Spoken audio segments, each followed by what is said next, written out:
If you had one message to share with the church in America, what would it be? You could each have a turn.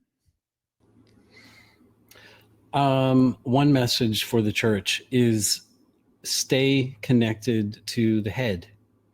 Stay connected to the head, which is Christ.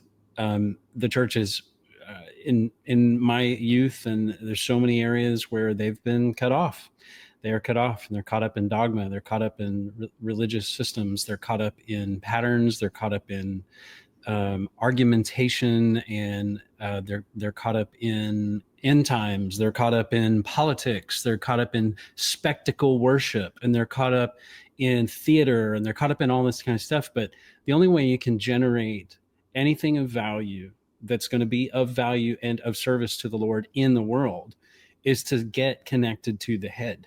And that is my big encouragement to the church and people in the church. And if you're looking at your particular church group, pastor, preacher, teacher situation, and they're not, and you recognize it, well, pray that God leads you places where you can continue to grow in that connectedness. The Spirit will guide you into all truth. And so get in that river, get connected to the head, and then, and only sky's the limit at that point of what type of productivity people can achieve, what type of experiences they can have, and the ways that God can help you thrive in your own life. And then that thriving is then a blessing to others. So that's my big beef with the church, is there's an often seeming disconnect from Jesus. Liza, anything to add?